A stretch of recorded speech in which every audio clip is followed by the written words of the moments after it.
Shalom et shalom. Depuis quelque temps, nous sommes en train de voir comment est-ce qu'il y a des gens qui se sont retrouvés en train de pactiser avec l'occultisme contre leur gré par le simple fait de l'ignorance. Comment il y a des gens qui se sont retrouvés dans l'occultisme contre leur gré, inconsciemment, et qui aujourd'hui donc sont en train de faire les frais des choses dont ils n'auraient même pas voulu entendre parler, des choses qu'ils n'auraient jamais voulu vivre dans leur vie. Alors donc, hier, nous avions parlé de la 13e chose, qui était les terres, quelques terres qui sont consacrées ou qui seraient consacrées au diable, des terres consacrées aux esprits. Mais avant d'aller plus loin, j'aimerais d'abord vous prier avec moi de courber nos têtes et nous allons demander la grâce. Seigneur Dieu Tout-Puissant, je te bénis pour ta présence. Je te bénis d'être là au milieu de nous. Je te bénis pour ta grande faveur, Seigneur Dieu, qui nous est accordée encore en ce moment. Je te bénis de nous qualifier pour être tes serviteurs et surtout pour être porteurs de ta parole, porteurs de ta vie. Fais-nous du bien, Seigneur, avec et par le Saint-Esprit. Au nom de Jésus-Christ, enseigne-nous encore ce soir. Au nom de Jésus, nous avons prié. Amen. Alors donc, je disais que la 13e chose que nous avions étudiée hier, c'était quelques terres consacrées. Donc des terres qui seraient consacrées au diable, qui peuvent aussi être utilisées comme étant des éléments pouvant conduire certaines personnes à l'occultisme.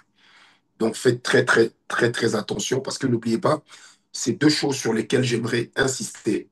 Il y a beaucoup d'initiations à l'occultisme qui se passent sur certains lieux puisque les lieux leur sont dédiés.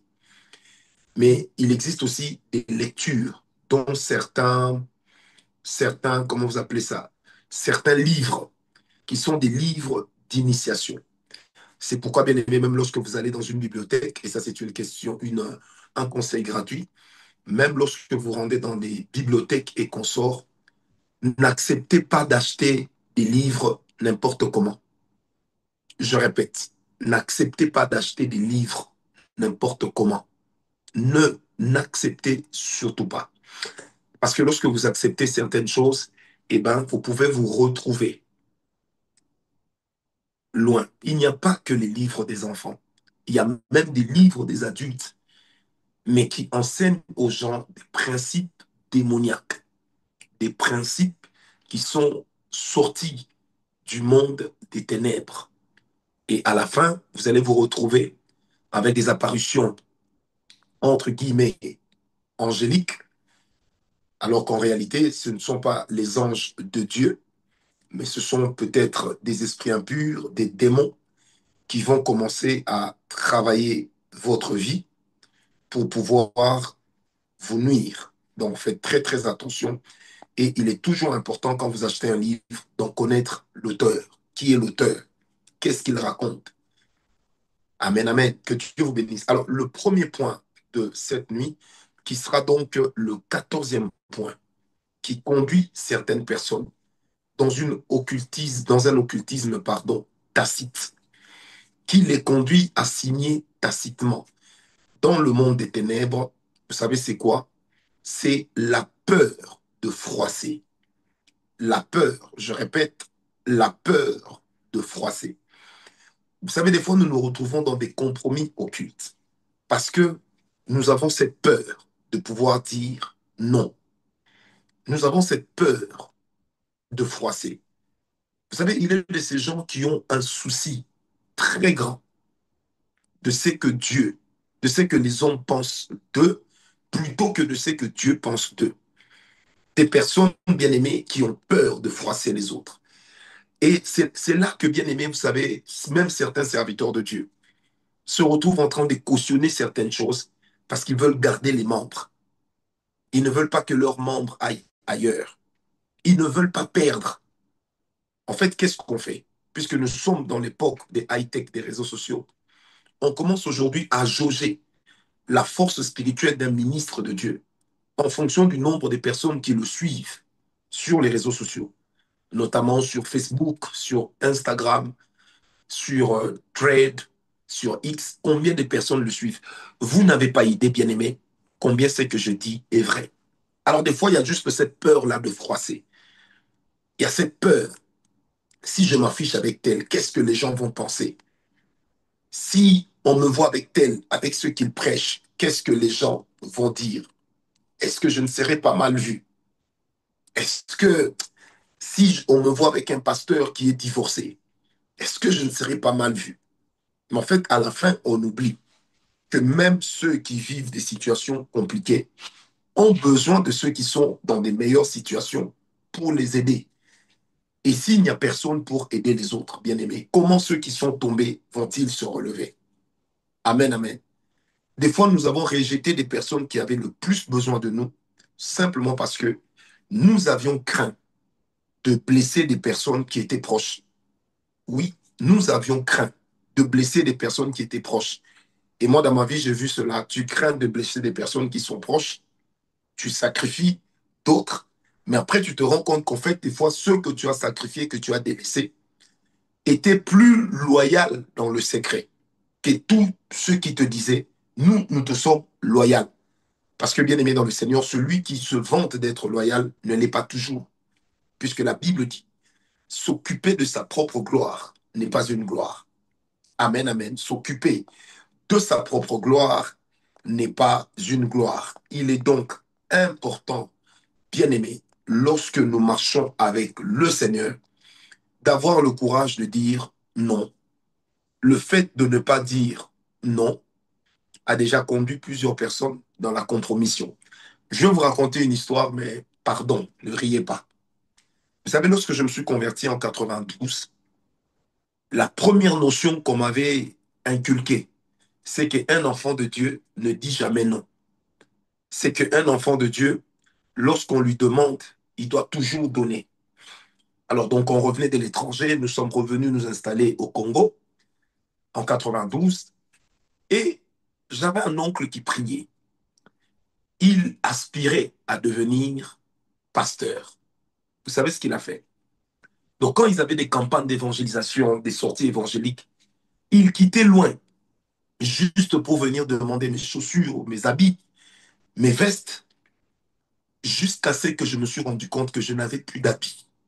Il m'est resté un seul pantalon, une seule chaussure, dont un pied, c'était un bout pointu, et l'autre pied était devenu bout carré. Ça veut dire que moi, je préservais ma chaussure church en terre rasée, avec boucle dorée. Et quand ça arrivait chez lui, donc, il s'en foutait. Et vous savez que j'avais mal. Mais je me disais, non, Seigneur, je le fais pour toi. Alors que le monsieur, en fait, était en train de m'exploiter. Parce qu'on m'avait simplement dit que dire non est un péché. Donc, et comme j'avais peur de pécher, je me suis vu être exploité.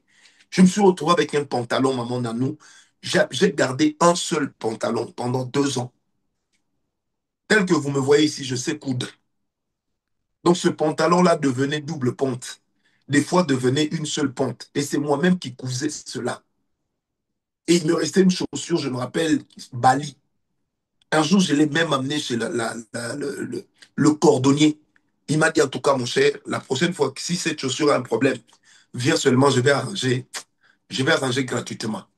Imaginez-vous que j'avais eu tellement la honte de ma vie, au point où j'ai appris aussi à coudre mes propres chaussures. Alors qu'en réalité, ce n'est pas parce que les parents m'avaient délaissé, mais c'est parce que je m'étais fait exploiter par quelqu'un.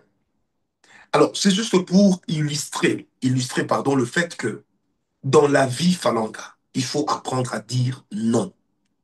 Dans la vie, quand vous sentez que ce chemin ne vous amène pas là où il faut, refusez simplement. C'est pourquoi aujourd'hui, les gens vont vous dire, le prophète Ngawana, il est orgueilleux. Pourquoi? Parce que je suis catégorique. Moi, quand je dois dire non, je n'ai pas de diplomatie. Je vous dis non. Quand je dois vous dire non, je prends une décision et je l'assume pleinement. Mais aujourd'hui, il y a des gens, parce qu'il a peur de froisser, il va se retrouver dans un lieu occulte. Et tu lui dis, mais comment tu t'es retrouvé là-bas? Et qu'est-ce qu'il vous dit? Je n'avais pas le choix. Je n'avais pas le choix. Est-ce que vous savez que c'est faire un choix de ne pas avoir le choix. C'est un choix. C'est un choix de ne pas avoir le choix. C'est un choix. Je répète, c'est un choix de ne pas avoir le choix. Mais Dieu nous donne toujours le choix. Et quand généralement nous disons que nous n'avions pas le choix, en réalité, nous avions décidé de renoncer à notre choix. Madame, ton mari te demande d'aller l'accompagner dans leur loge d'occultisme. Tu sais pertinemment bien qu'il n'y a pas Dieu là-bas. Tu sais pertinemment bien que ça va te conduire dans l'occultisme. Pourquoi tu y vas? Parce que tu as peur de froisser. Tu as peur de froisser ta belle famille. Le jour où tu vas doter, on te dit oui, chez nous, dans notre coutume, c'est comme ça. Tu as peur de froisser ta belle famille. Mon épouse me suit, elle vous dira, nous, quand on devait doter, bah, j'ai été voir sa maman qui était chef de sa famille. Je lui ai dit clairement, maman, comment je viendrai doter? Ça. Il n'y aura pas. Et je lui ai expliqué humblement, mais elle a compris qu'en fait, c'était sans appel. Que c'était sans appel. Donc, il y a de ces choses bien aimées. Vous devez apprendre à dire non. Quand vous n'êtes pas d'accord, vous devez apprendre à assumer. Derrière, des fois, ce que nous appelons diplomatie, se cache en réalité beaucoup d'hypocrisie. Je répète, derrière ce que nous appelons diplomatie, se cache beaucoup d'hypocrisie. Je me rappelle un jour, quelqu'un me dit, ah, prophète, vous allez me rappeler. J'ai dit non. Il me dit, ah, prophète, ah, on dit même oui, mais même si on ne rappelle pas. J'ai dit non, mais si je te dis que je vais te rappeler et que j'oublie, ça, je n'ai pas péché. Mais si je te dis que je vais te rappeler, alors que je sais pertinemment bien que je ne vais pas te rappeler, j'aurais menti. Donc moi, je vais mentir parce que j'aurais peur de te dire qu'en fait, je ne vais pas t'appeler. Est-ce que quelqu'un me comprend? Soyons sérieux avec Dieu. Soyons sérieux aussi avec nous-mêmes. Parce que vous savez, le sérieux qu'on témoigne à notre propre égard prouve aussi le sérieux que nous allons témoigner lorsque nous allons entrer dans les choses de Dieu. Les gens qui sont moins sérieux avec eux-mêmes sont aussi moins sérieux avec Dieu. Alors, la peur de froisser fait très mal. La peur de froisser peut conduire quelqu'un à l'occultisme parce que ça va le rendre complaisant. La peur de froisser, ça rend complaisant. C'est comme ça que vous avez aujourd'hui, certains leaders ont des problèmes. Je le dis des fois même, des fois à mes collaborateurs. Ne cherchez pas à passer pour le meilleur homme. Ne cherchez pas à passer pour le meilleur pasteur. Ne cherchez pas à passer pour le meilleur berger. Ne cherchez pas à passer pour le meilleur frère. Ne cherchez pas. Quand il faut dire non à quelqu'un, il faut lui dire non. C'est comme ça que vous savez, même dans les conseils d'administration, il est de ces gens. Quand le conseil a pris une décision, c'est au conseil d'assumer. Mais il est de ces gens, quand ils sortent, ils ont le toupet de dire aux autres, non, en réalité, moi, je n'étais pas d'accord, hein, mais comme c'est eux qui avaient pris la décision, ah, moi, je n'étais qu'une seule personne, donc ma voix ne pouvait pas compter plus que la voix de tout le monde. Mais en oubliant qu'en tant que leader ou en tant que membre d'un conseil d'administration, la décision qui est prise n'a jamais été prise au nom d'une personne, mais au nom de tout le monde. Moi, je me rappelle, j'ai connu un frère, donc ça allait dans tous les sens avec sa femme. Dans tous les sens. À un moment, j'ai dit, papa, j'ai supporté des années, je t'informe que je ne vais plus supporter ça. Je t'informe que je ne vais plus accepter ça. Et je t'informe que j'ai le droit de me défendre. Et que si je ne me suis pas défendu durant des longues années, c'était par amour pour toi. Mais là, maintenant, je me rends compte que on a dépassé toutes les limites du respect. Et je vis de mon témoignage. Je vis de ma réputation. Et je lui ai dit, mon frère, certaines choses que ta femme raconte sur moi, si ma femme ne me connaissait pas, elle pouvait quitter aussi le foyer. Donc, je n'accepte plus. Pour moi, j'ai dit au frère, je ne souhaite plus qu'on soit des amis. C'est clair. Je ne souhaite plus qu'on soit des amis. J'ai eu à l'époque un grand ami. Tout ce qu'il faisait, maman Nanou, c'était venir me dire, prophète, les gens ont dit que tu es orgueilleux. Les gens ont dit. Un beau matin, j'ai débarqué chez lui à 6 heures du matin. À 6 heures, puisque j'ai déjà dit un bon matin. À 6 heures, je suis venu lui dire, cher ami, je suis venu te voir pour te dire que toi et moi, nous devons nous séparer. Ah, mais pourquoi?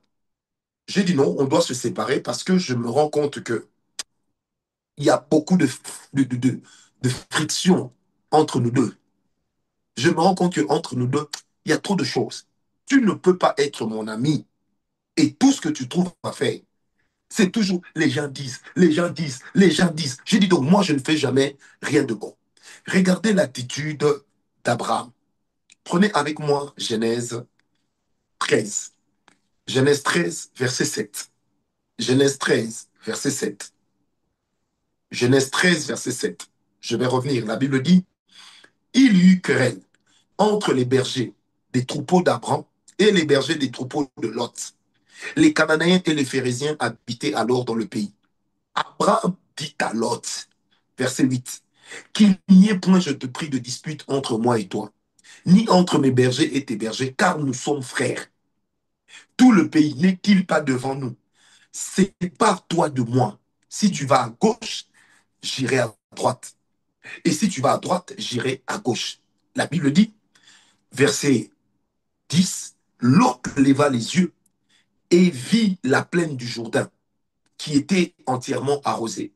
Avant que l'Éternel eût détruit Sodome et Gomorrhe, c'était jusqu'à Tsoar, comme un jardin de l'Éternel, comme le pays de l'Égypte. Bien aimé, qu'est-ce que vous allez remarquer? Abraham a pris ses responsabilités. Abraham pouvait faire l'autruche pour murmurer derrière le dos de l'autre. Non, il a dit à l'autre, si tu vas à gauche, j'irai à droite. Mais nous devons nous séparer. Et vous allez constater avec moi que Abraham et Lot n'ont plus jamais habité dans la même maison. Parce que si vous prenez Genèse 14, Lot est amené en captivité. On vient informer Abraham que Lot a été amené en captivité. Amen, amen. Qu'est-ce qui va se passer? Prenez avec moi à partir du verset 11, à partir du verset 13. La Bible dit, un fouillard vint l'annoncer à Abraham l'Hébreu. Celui-ci habitait parmi les chaînes de Mamré, la Moréen, frère d'Eshcol et frère d'Aner, qui avait fait alliance avec Abraham. Dès qu'Abraham eut appris que son frère avait été fait prisonnier, écoutez, il arma 318 de ses plus braves serviteurs, nés dans sa maison, et il poursuivit les rois jusqu'à Dan. Il divisa sa troupe pour les attaquer de nuit et consort. Alors, la Bible dit quoi? Verset 16. Il ramena toutes les richesses. Il ramena aussi l'autre, son frère, avec ses biens, ainsi que les femmes et le peuple. Amen, amen. Qu'est-ce qui va se passer, bien-aimé? Vous allez constater avec moi, jusqu'à la fin, Abraham a ramené Lot, mais il ne les a plus, avec sa famille, ramenés dans sa maison. Parce qu'il savait que Lot était une relation infecte, toxique. Bien-aimé, on peut se séparer tout en restant frère. N'ayez pas peur de froisser quelqu'un. Surtout vous qui me suivez, qui quittez les églises comme si vous étiez en train d'échanger des chaussettes. Ça coûte quoi de venir voir le pasteur pour dire, pasteur, l'église ne me convient plus, je me retire. Vous êtes partenaire d'un ministère. Est-ce que vous ne savez pas que le ministère compte aussi sur vous? Allez voir le révérend, écrivez-lui, dites non, voilà, j'ai décidé de me retirer du partenariat. En tout cas, c'est comme ça. Moi, j'avais je connaissais une dame à l'époque. Cette dame versait dans notre ministère 500 dollars par mois. 500 dollars par mois. Mais cette dame, un jour, m'a appelé. Elle m'a dit, papa, j'ai à cœur de soutenir un autre serviteur de Dieu. Et je décide donc de ne plus continuer à soutenir votre ministère avec les 500 que je donne chaque mois. En ce moment-là, bien-aimé, les 500 que donnait cette femme, personne d'autre ne contribuait à cette hauteur-là. Personne d'autre. J'étais un peu froissé, mais j'ai apprécié une chose. Elle m'a appelé, elle me l'a dit. En tant que responsable, elle m'a dit, dans 2 mois, je vais m'arrêter. En fait, elle m'a laissé le temps de digérer ce qui aurait pu être pour moi une peine. J'ai eu le temps de faire le vide par rapport à ce dossier. Et jusqu'aujourd'hui, je suis bien avec elle. Parce que j'ai su lui montrer que toi et moi, nous ne sommes pas unis à cause de l'argent. L'argent est peut-être une conséquence. Quelqu'un me comprend. Donc, bien aimé dans le Seigneur, apprenez à le faire. J'ai un de mes fils, quelque part en Europe, qui m'a un jour appelé et dit, papa, pendant autant de temps, je ne pourrais pas faire pour vous telle chose que j'avais l'habitude de faire. Il m'a expliqué. C'était un peu de peine, mais j'ai apprécié la loyauté et la sincérité. Et il ne m'a jamais quitté. Et il a toujours été là. Est-ce que vous comprenez? Parce que moi, c'est comme ça que je gère mes relations.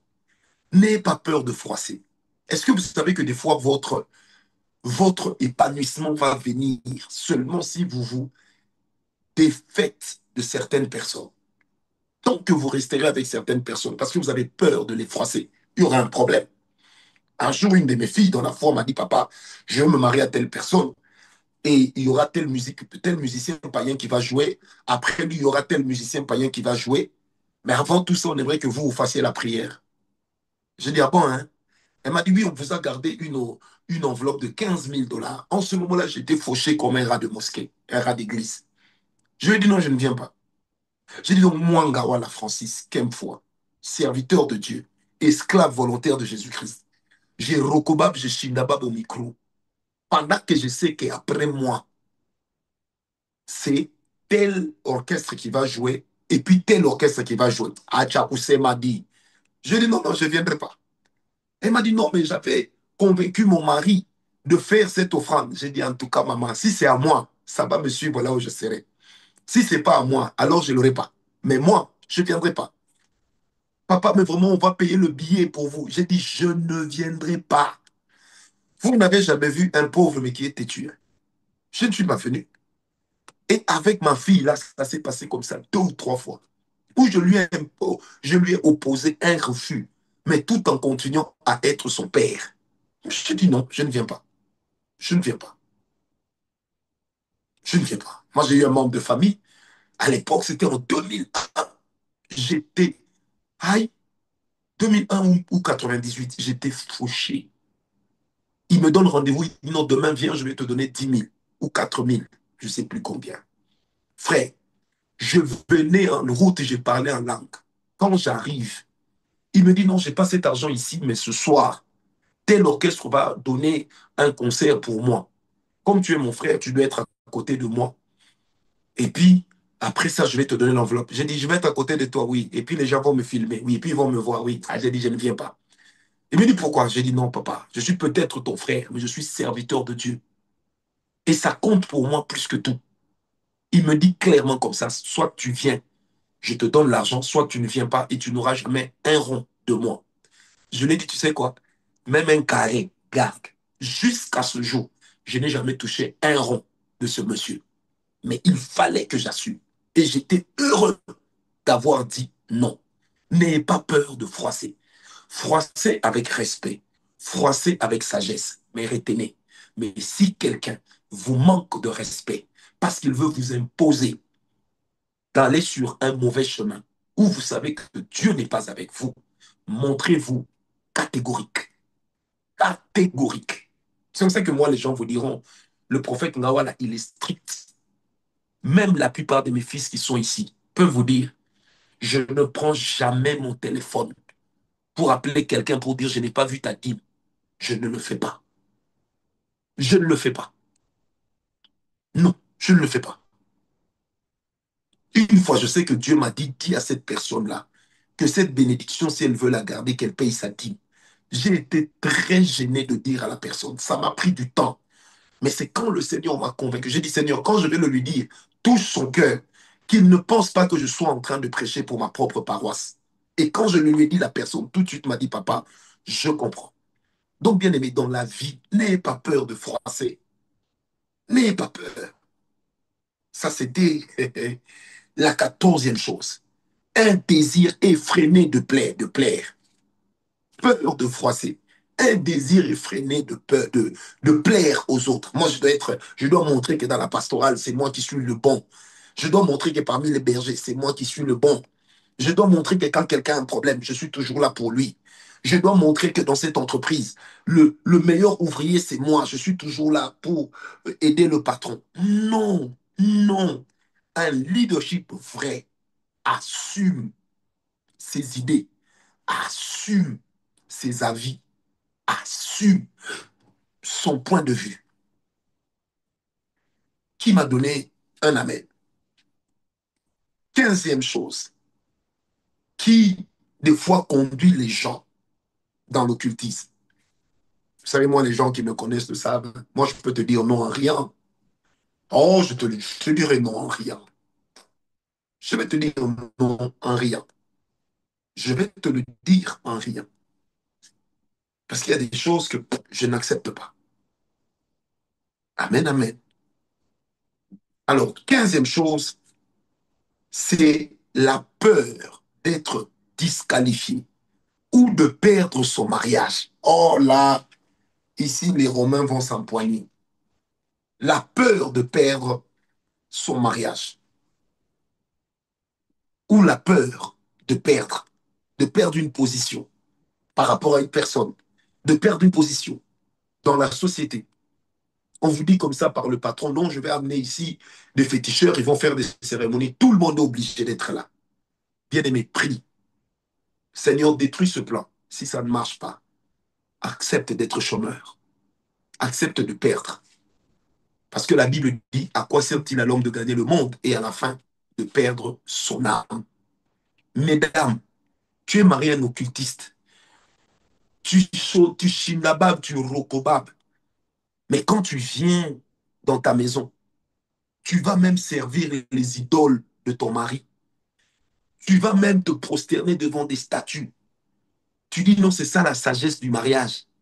C'est ça la compromission. Ça, c'est pas une sagesse. C'est une compromission. Et je connais beaucoup de femmes, surtout des femmes, pour lesquelles leur mariage est plus important que leur relation avec Dieu, pour lesquelles leur foyer conjugal est plus important que le royaume des cieux. Non, frère, non, sœur. Le mariage n'est pas le paradis. Ton mari n'est pas Dieu. Je répète, le mariage n'est pas le paradis. Si c'est vraiment ton mariage, on doit te respecter. Si c'est vraiment ton mariage, on doit t'honorer. Parce que l'homme honore la femme qu'il aime. Et la femme se soumet à l'homme qu'il aime. Est-ce que quelqu'un me comprend? Il y a des choses, bien aimées, qu'on ne peut pas faire. Donc, comment toi, ton mari, païen, va t'amener dans une boîte de nuit et vous dansez même des danses obscènes? Tu fais comment? Tout ça au nom du mariage. Comment ta femme va te faire faire des relations sexuelles contre nature dont tu sais que Dieu n'est pas d'accord? Juste pour faire quoi? Préserver le mariage. Et à la fin, commencer à subir, à vivre sous une culpabilité. Siapata. Hein? Siapata. Est-ce que quelqu'un me comprend? Bien aimé, il est de ces choses, il le faut comprendre. Écoutez, la Bible est claire. Si tu sépares ce qui est vil de ce qui est précieux, c'est une loi. Tu veux la bénédiction de Dieu. Tu dois apprendre à séparer le vil du précieux. Amen, amen. Tu dois apprendre à séparer. Prends avec moi Jérémie 15, 19. Jérémie 15, 19. Jérémie 15, 19, je lis. C'est pourquoi ainsi parle l'Éternel. Si tu te rattaches à moi, je te répondrai et tu te tiendras devant moi. Écoutez bien. Si tu sépares ce qui est précieux de ce qui est vil, tu seras comme ma bouche. C'est à eux de revenir à toi. Ce n'est pas à toi de retourner vers eux. La Bible dit si tu sépares ce qui est précieux de ce qui est vil. Vous savez, même le fait de pouvoir entrer dans l'épuisement spirituel, des fois dans la vie de certaines personnes, ça donne un signe, mais qu'ils décident d'ignorer. Ma sœur, tu es piétonne. Tu es piétonne. Tu sais que cet homme est amoureux de toi. Tu sais que cet homme est amoureux de toi. Il te l'a déjà dit. Tu fous quoi dans son véhicule? Oh non, ce jour-ci, le transport est devenu difficile. Ce jour-ci, le transport est devenu difficile. Bien aimé, il y a des sacrifices qu'il faut apprendre à payer pour Dieu. Il y a des sacrifices qu'il faut apprendre à payer au nom de ta relation avec Dieu. Toi, tu ne peux pas prendre le taxi, tu ne peux pas marcher à pied. Il, il te prend dans son véhicule, il te caresse, il te prend dans son véhicule, il commence à te faire la bise par force. Tu es là pourquoi? Seulement parce que tu veux un confort. Mais un confort à quel prix? Tu dois séparer ce qui est vil de ce qui est précieux. Je me rappelle d'un homme, Je partais souvent prêcher sa famille. Vous savez, et puis il veut me faire passer pour quelqu'un qui ne prie pas bien pour eux. Je lui dis, mais monsieur, tu ne peux pas dire devant tes enfants et ta femme que moi je prie mal. J'ai dit, mais tu as une copine que tu entretiens depuis 6 ans, avec qui vous continuez la relation. Ta femme le sait. La femme le regarde et toi, tu n'as jamais arrêté. Je dis qu'il dit si je mens. Vous savez, cet homme se fâche. Il dit, toi, tu viens ici pour prier. Tu ne viens pas ici pour te mêler de ma vie privée. J'ai dit, mais quand je viens prier ici, je viens prier pourquoi? Pour la vie privée, non? Vous savez, cet homme me regarde. Il dit, jeune homme, vous voyez les 200 $ que je vous donne chaque mois comme action de grâce. Oubliez ça. Et en ce moment-là, j'habitais chez les parents. Donc, 200 $, c'était comme 40 000 $ aujourd'hui. Bien aimé. Ah, dit, je suis parti. Je suis parti jusqu'à ce que des années après, ce monsieur est venu me demander pardon. Il m'a dit, monsieur, vous avez de la personnalité. J'ai déjà raconté ce témoignage. Vous avez de la personnalité. Bien aimé dans le Seigneur, tu dois apprendre à perdre aujourd'hui pour gagner demain. Tu vas te retrouver dans un engrenage parce que tu as voulu plaire à ton mari. Et tu deviens comme ça occultiste parce que tu as voulu plaire à ta femme. Oh, ma femme aime ça. Est-ce que je peux faire autrement que ça? Oh, mon mari aime ça. Est-ce que je peux faire autrement? Toi, tu es servante de Dieu. Ta femme, ton mari te demande de lui préparer la poule là que l'on fait, Nzolu Abati, que l'on fait avec les mélanges des fétiches pour faire des incantations ou pour savoir s'il y a eu, il y a eu tromperie ou quoi. Et toi, tu cèdes à ça. Et à l'église, quand on dit prions, Romo Sheneyeba, Reke Baba, tu pleures, même les gens croient que tu vois Dieu. Alors qu'en réalité, tu es chargé d'un péché que toi-même tu as pris. Pourquoi? Parce que simplement tu t'étais décidé de ne pas perdre ton mariage. Bien aimé dans le Seigneur. Même Catherine Kuhlman a perdu son mariage pour devenir la grande Catherine Kuhlman que vous connaissez. Je suis contre le divorce. Contre. Mais si payer le prix pour rester dans ton mariage, c'est de trahir Dieu et ses alliances, tu connais le choix que j'ai dans mon cœur, que je ne sors pas. Toi-même, tu sais ce qu'il faut faire. Est-ce que quelqu'un me comprend? Il est de ces choses bien aimées. Oh non, je vais seulement rester là. Parce que si je résiste à mon mari, il va partir. C'est ce travail-là qui me nourrit. Et si, bien aimé, l'appétit vient en mangeant. Ton patron aujourd'hui t'embrasse par la force. Demain, vous allez tomber dans l'impudicité. Ton, ton, ton, Ta patronne est amoureuse de toi. Elle te rapproche de plus en plus d'elle. La Bible dit fouiller l'impudicité. Quelque autre péché que ce soit est en dehors de votre corps. Mais celui qui tombe dans l'impudicité pêche contre son propre corps. C'est pas moi qui le dis. C'est la parole du Tout-Puissant. Bien aimé, où sont passés ces chrétiens qui étaient capables d'accepter de perdre au nom de leur relation avec Dieu?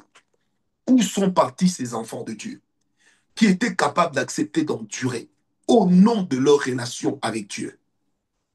Est-ce que quelqu'un me comprend? Vous savez, il y a des gens qui ont payé le prix pour rester chrétiens. Il y a des gens dans la famille, on leur a dit, si tu continues avec cette église, on ne va plus te garder à manger. Si tu continues avec cette église, on va te disqualifier. On va enlever ton nom des héritiers. Si tu continues avec ta foi, il y a des gens qui ont payé le prix. Hier, j'étais en train de suivre le témoignage de deux Éthiopiens, deux ex-imams, devenus tous deux des pasteurs, des chrétiens, des grands gagneurs d'âme. Alors, l'un est devenu gagneur d'âme, chrétien, et l'autre le persécutait. Et un jour, le Seigneur Jésus lui est apparu et il s'est converti. Et quand les autres ont vu qu'il s'était converti, c'était, on a lancé vraiment la charia contre lui. On lui a tout pris, tout pris. On a tué les membres de sa famille. Sa fortune était représentée par son élevage. On a pris tout. On a brûlé sa maison. Et tous ses vêtements. Mais il dit, non, je l'ai suivi avant-hier. Il dit, je suis heureux d'avoir payé le prix pour suivre Christ. Ça, c'est des gens pour lesquels Paul peut dire que la couronne m'est réservée. Si tu sépares ce qui est vide de ce qui est précieux, il est de ces choses, bien-aimées, tu ne peux pas accepter. Moi, j'ai connu un frère comme ça qui a voulu me faire chanter. Genre, si vous m'obligez à rembourser l'argent de l'église, je vais quitter l'église. Mais il y a des choses qui ne sont pas négociables. Il est de ces choses qui ne sont pas négociables. Oh non, prophète, cache-moi que les gens ne sachent pas. Et je vais augmenter la taille de mes dîmes. Et toi et tes dîmes, allez prier ailleurs. Parce que quand Dieu m'avait appelé, et toi et tes dîmes, vous n'étiez pas présents. Est-ce que quelqu'un me comprend? Moi, j'ai vu des gens, des fois, quitter l'église et puis aller dire aux autres, maman, nous, on a quitté l'église, le prophète ne nous a pas cherchés. Quand un monsieur de plus de 40 ans quitte une église, ça veut dire qu'il a pris sa décision. Moi, je vais te courir après. Est-ce que vous savez que quand vous êtes un leader, si vous devez négocier tout avec vos subalternes, vous allez partager votre pouvoir. Je répète, vous allez partager votre pouvoir. Il y a des gens qui vont commencer à avoir des choses à dire, à vouloir réorienter votre vision, parce qu'ils se sont donné une place, parce qu'ils se disent que si je ne suis pas là, ça ne va pas marcher. Bien aimé, quand on retourne au premier amour, on doit aussi retourner à la première dureté. Est-ce que je peux vous dire une chose? Je parlais avec un monsieur tantôt, l'époux de quelqu'un que j'aime bien. Et je lui ai dit une chose. J'ai dit, tu sais, quand on se convertit nouvellement, nous tous nous sommes caractérisés par l'extrémisme. Nouvellement converti, on est d'abord extrémiste. L'équilibre vient après. Mais dans certaines choses, bien aimé dans le Seigneur, il faut toujours avoir une position tranchée. Ça dit, ça, je ne fais pas. Ça, je ne fais pas. Un jour, je rencontre un prophète dans un restaurant. Il me dit, ah, prof, je te cherchais. Ah non, tu vois, cette personne-là a beaucoup d'argent, elle croit beaucoup en toi. Alors moi, je connais sa vie, je vais te donner des battes. Donc, je vais t'expliquer sa vie. Toi, tu dois lui donner ça comme une prophétie. Et tu vas lui demander 150 000 dollars d'offrande.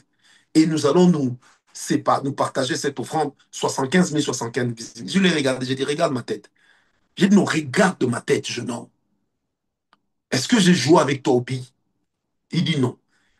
J'ai dit, est-ce que toi et moi, est-ce que nous avons mangé dans la même assiette quand on était enfant? Il m'a dit non. J'ai dit, la prochaine fois que tu oses, tu vas regretter. J'ai dit, tu vas regretter petit. Là, j'ai arrêté au homme de Dieu. J'ai dit, petit, tu vas regretter. Petit, tu vas regretter. J'ai dit, ce jour-là, tu sauras pourquoi on m'appelle Père Franck. J'ai dit, tu sauras pourquoi on m'appelait Père Franck Grandbal. Tu vas savoir ça. Est-ce que quelqu'un me comprend? Mais pourtant, écoutez-vous à moi, 75 000 dollars, qui oserait cracher dessus? Mais ce n'est pas parce que ça passe à côté de toi que c'est pour toi. Non, c'est pas parce que ça passe à côté de toi que c'est pour toi.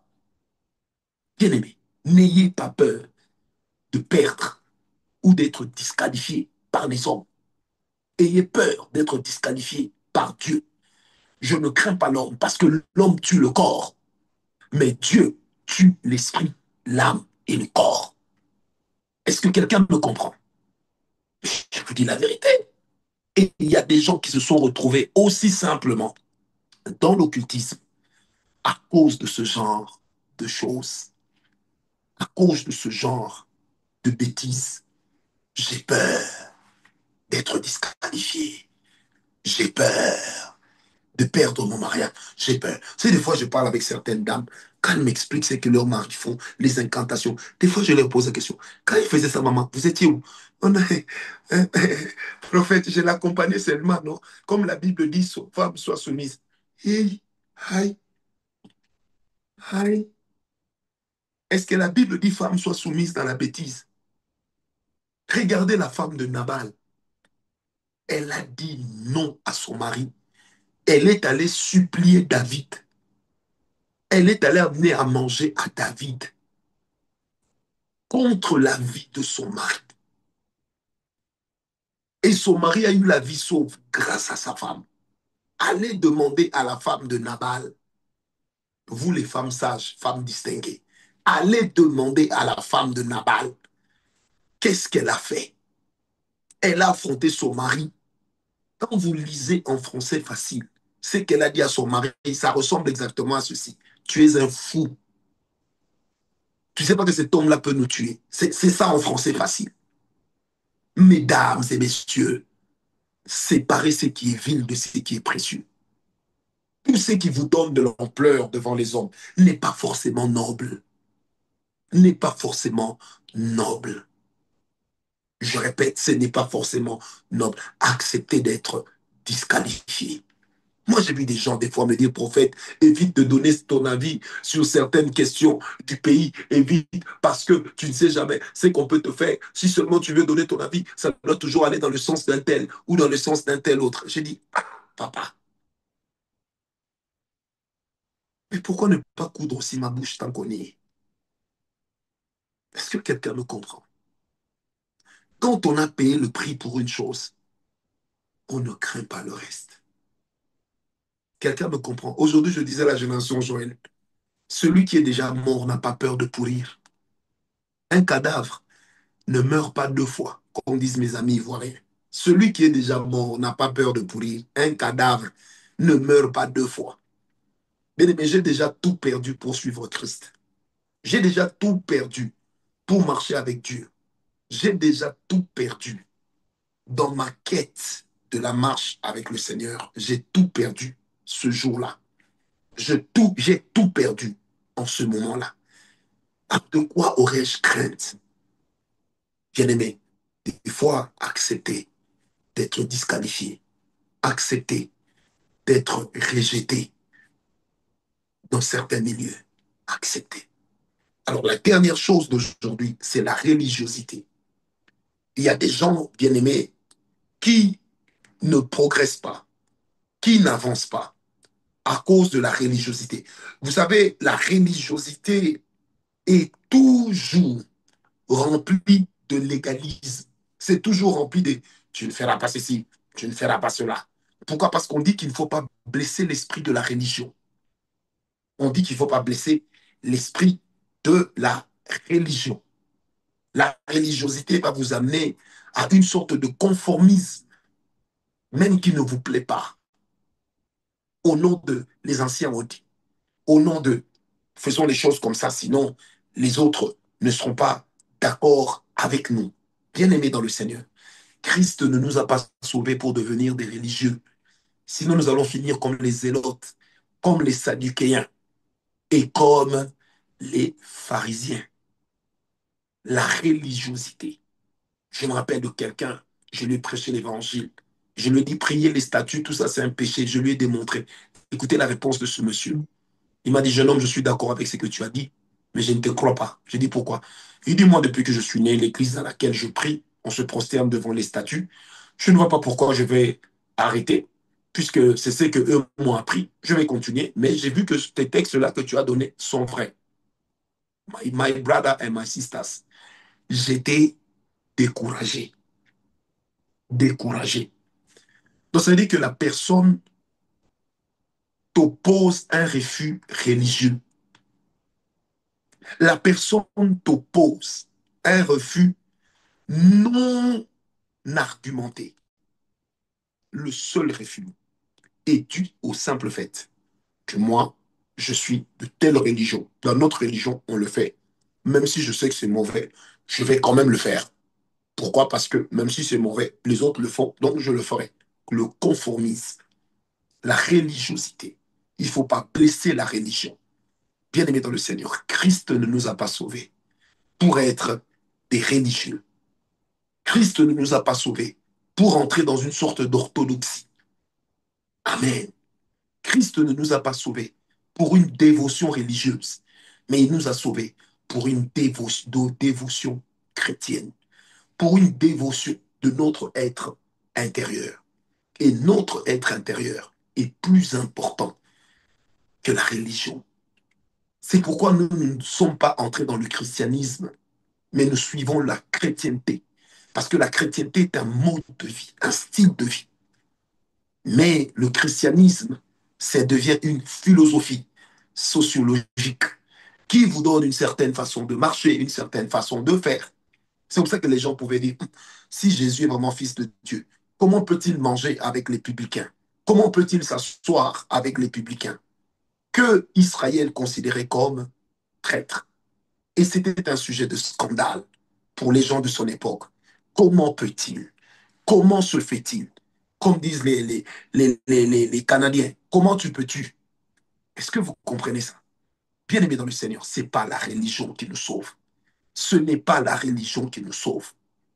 Je me rappelle lorsque, c'est quand même une histoire qui m'a marqué. Mon père est décédé. Mon père était un grand catholique. Alors, on prend le corps au funérarium d'Argenteuil. On amène ça à l'église qu'il fréquentait en France. Et le prêtre leur rendait souvent visite.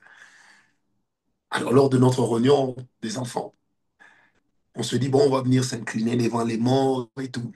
J'ai dit, je ne le ferai pas. Oui, mais tu dois quand même passer aussi faire le tour du cercueil. J'ai dit, oui, c'est mon père. J'ai beaucoup aimé mon père.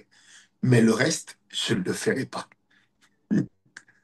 Je dis non, parce que ce qui n'est pas conviction est péché. Je ne le ferai pas. Alors, avant d'aller là-bas, on a fait le point avec le prêtre. J'ai dit au prêtre, écoutez, moi je suis serviteur de Dieu. Je suis dans les églises évangéliques. Celui qui est mort, c'est mon père, mon géniteur, celui que j'ai beaucoup aimé dans la vie. Alors, je vous informe que certaines dispositions, je n'y obtempérerai pas. J'espère. Je lui ai dit clairement, je dis, j'aimerais que vous puissiez déjà le savoir, que je ne vais pas le faire. Je ne vais pas le faire. Vous savez, ce prêtre m'a apprécié. Il m'a dit, non, papa, je vous donnerai le temps. C'était un Français. Et vous aussi, vous allez faire votre homélie à votre façon. Je l'ai fait dans une église catholique. Et je l'ai fait également au cimetière. Je l'ai fait. Lors de la mise en bière, je l'ai fait. Est-ce que vous me comprenez? Et il m'a dit, jeune homme, je vous apprécie énormément. J'ai dit, Amen. Un ami à moi devait se marier.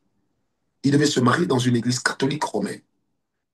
Et il voulait que ce soit moi et le prêtre qui bénissions parce que sa femme était catholique.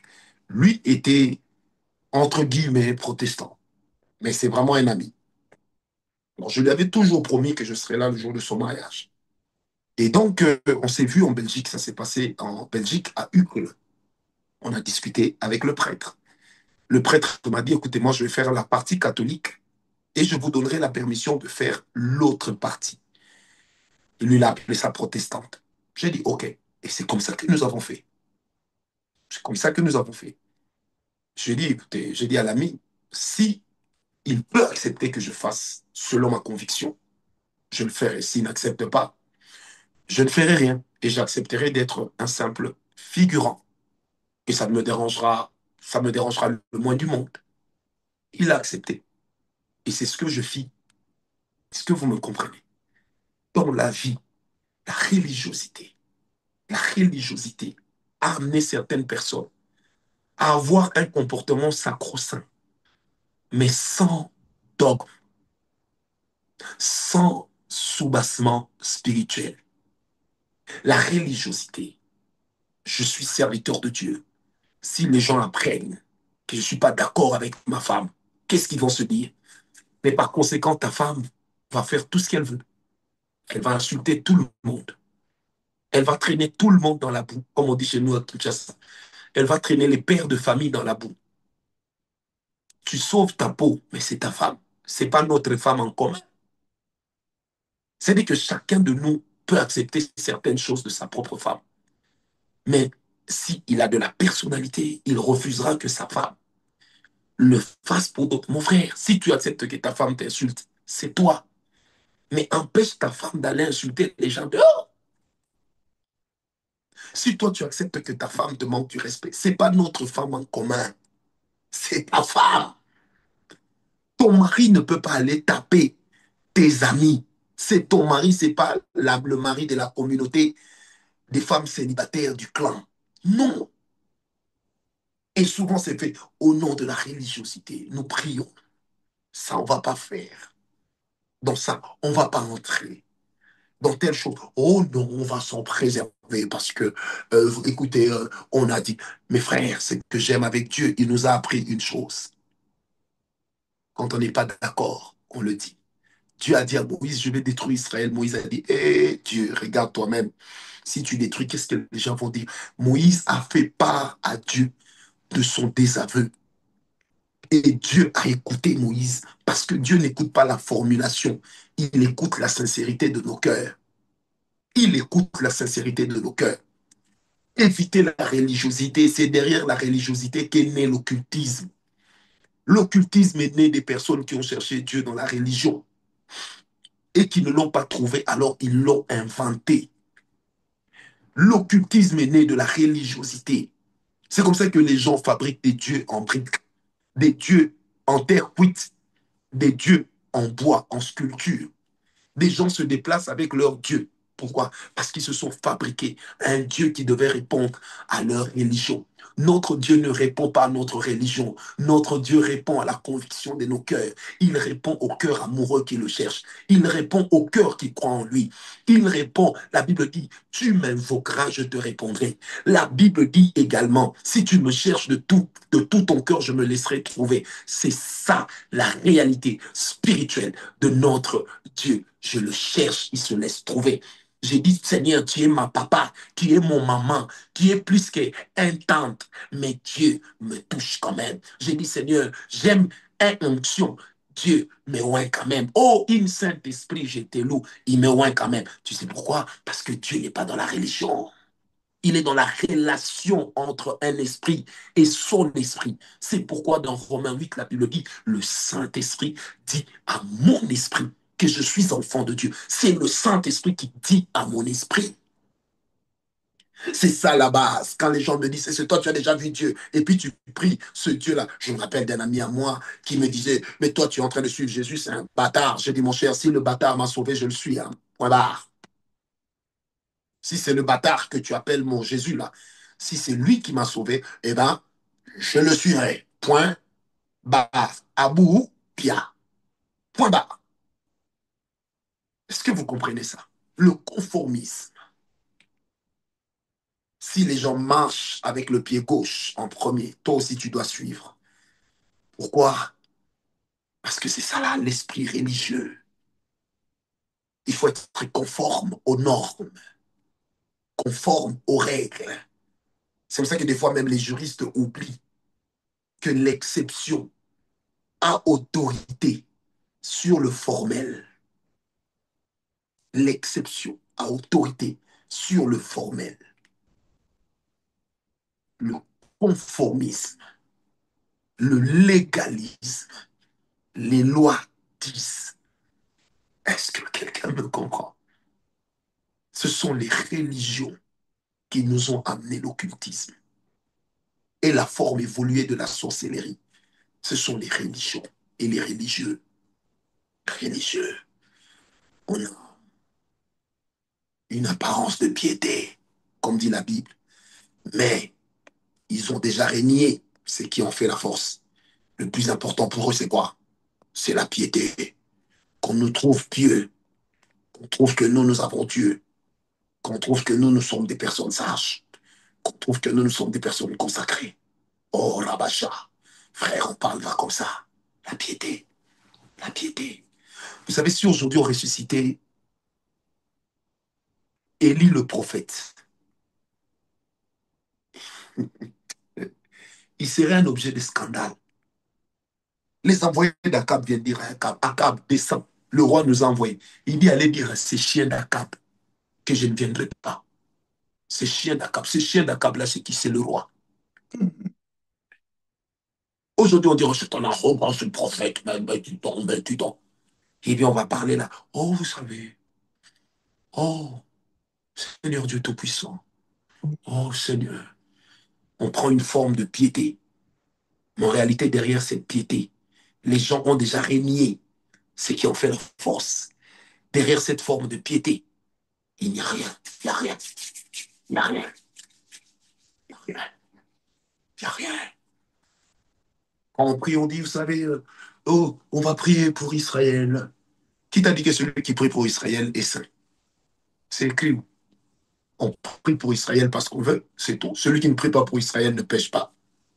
Celui qui prie pour Israël aussi ne pêche pas. C'est selon la conviction de qui? De chacun. Est-ce que quelqu'un me comprend? Donc faites très attention à une fausse piété. C'est ça, le légalisme, le conformisme, la religion, la religiosité.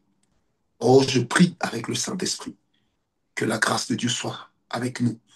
Comme disait Paul à Timothée, nous allons nous exercer à la piété, certes, mais aussi à l'exercice corporel, qui y est utile à peu de choses, mais utile quand même.